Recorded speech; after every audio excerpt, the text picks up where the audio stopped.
pessoal, tudo bem com vocês? Hoje eu tô aqui para deixar uma palavra de fé para o seu coração, uma palavra de esperança, uma história de restituição, mas acima de tudo uma história de graça, de favor imerecido.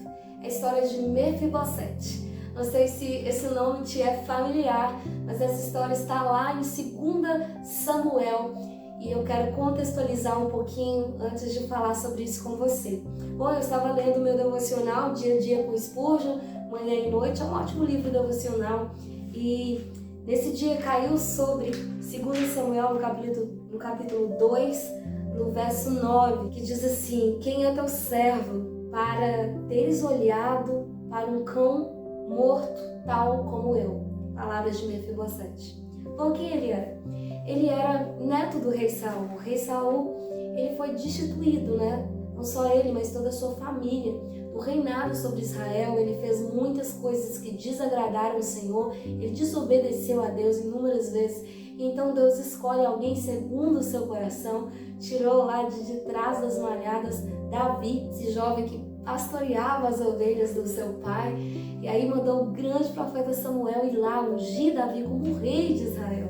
E é interessante que Samuel chegou na casa de Jessé, o pai de Davi, e trouxeram todos os irmãos de Davi, menos ele, porque ele não tinha aparência, gente, ele não tinha estatura nenhuma para ser rei, era o mais novo, sei lá, o mais desengonçado, não tinha nada a ver. E os outros já eram homens valentes, já participavam dos exércitos, né, do rei Saul. E Samuel, ali quando foi ungir, Deus disse para ele assim: olha, você está se atentando para a aparência, mas não é nenhum deles. Todos eles parecem qualificados, né?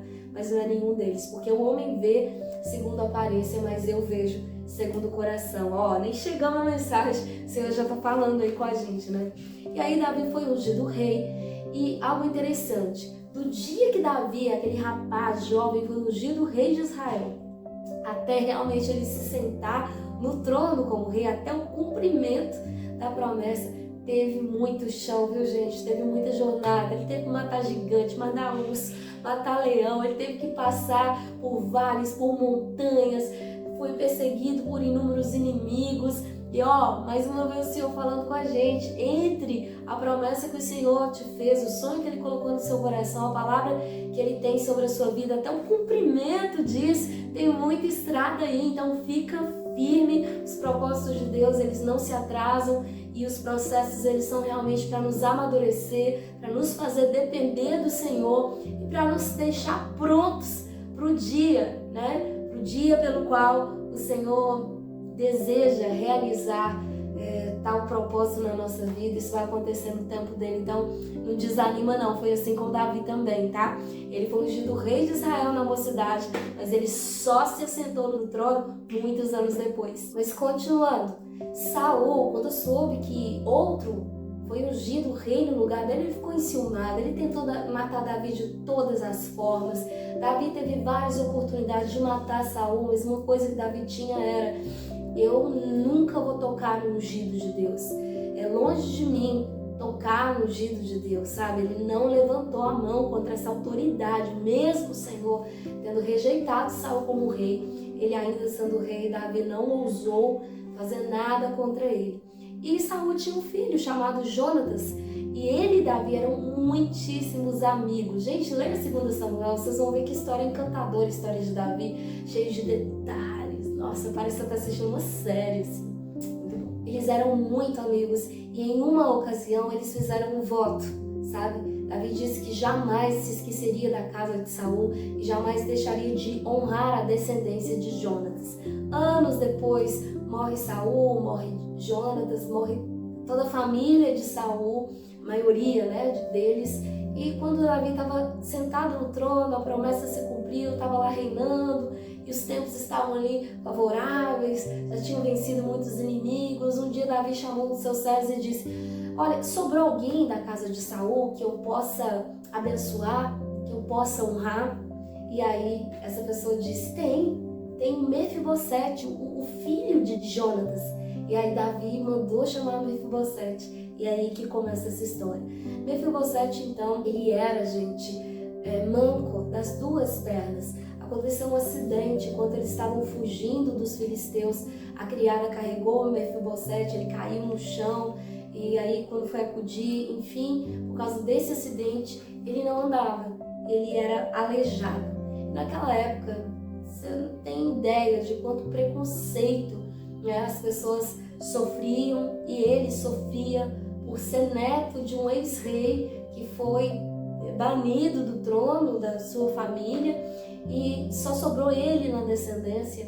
Ele era alguém que tinha tamanha depreciação por si mesmo, né, gente? Porque o versículo que nós lemos está dizendo: como você pode olhar para um cão morto como eu? Ele mesmo se sentia nada, um zero esquerdo, um abandonado, um marginalizado na sociedade. Ele não tinha condições de cuidar de si mesmo, ele pedia esmolas, ele estava na rua se arrastando, enfim, uma situação bem deplorável, muito diferente do lugar, né, que ele tinha por herança, que é ser filho de um príncipe.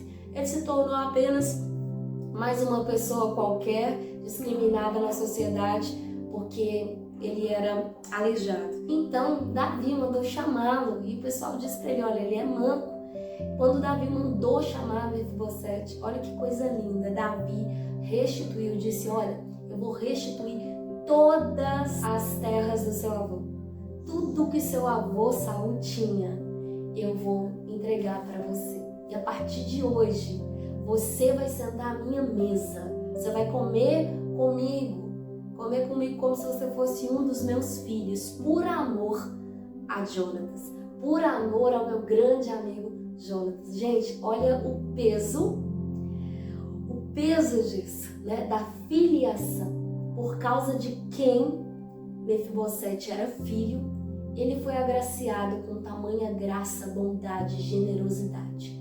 De um paralítico abandonado sem recurso, ele vira rico, né? Ele fica rico, cheio de terra, cheio de bens.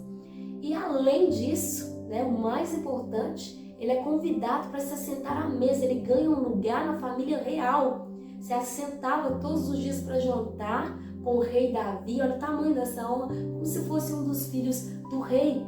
E aí, a minha leitura aqui, Spurgeon vai falar sobre isso, gente. Que assim como Mefibosete, nós também podemos chamar pelo Rei da Glória. E o amor de Deus por nós é tão grande que Ele nos favorece por causa do amor que Ele tem por Jesus.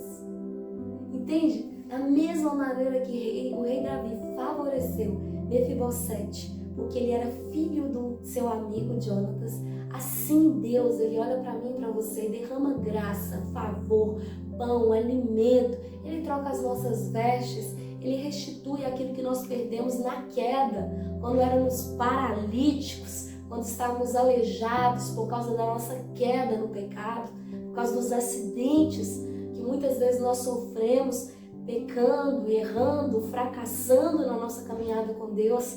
Nada disso tira o nosso lugar à mesa. Estávamos sujos, estávamos aleijados, desamparados, pobres, feios, sem nenhuma aparência para poder sentar numa mesa real. Mas por causa de quem Jesus é e por causa de quem Ele nos tornou, nós fomos convidados também para nos assentar à mesa real. Jesus é Ele quem morreu para o perdão dos nossos pecados, e agora nós nos tornamos filhos de Deus por meio de Jesus. Então, entende o elo, o vínculo familiar? Nós somos filhos de Deus por causa de Jesus. Então, toda a graça que o Senhor derrama sobre a nossa vida é porque quando Ele olha para nós, Ele não vê, sabe, essa figura de aleijado, de alguém que sofreu queda, mas por amor a Jesus, por amor ao grande unigênito do Pai. Olha que o povo do Senhor é querido por causa de outro, por causa de Jesus. Tal é o amor que o Pai tem por seu unigênito. Por causa dele, Ele nos eleva da pobreza e do banimento para o companheirismo da corte. Ele nos leva à categoria de nobreza e à provisão real. Deixa eu ler isso para você. Nossas deformidades não deverão nos poupar desses privilégios. A nossa imperfeição não é empecilho para a nossa filiação. O defeituoso é tão herdeiro quanto se ele pudesse correr como Azael. Nosso direito em Deus não manqueja, embora nossa força possa cambalear. A mesa de um rei é um lugar nobre para esconder pernas defeituosas, e é no banquete do Evangelho que aprendemos a nos gloriar, mesmo nas enfermidades, porque o poder de Cristo repousa sobre nós. Aleluia! Mefibosete teve a sua história mudada, restaurada. Sabe, ele nunca mais passou vergonha, constrangimento, fome, nudez. Davi, ele teve muita graça em restituir para ele tudo que era do rei Saul por amor a Jonatas.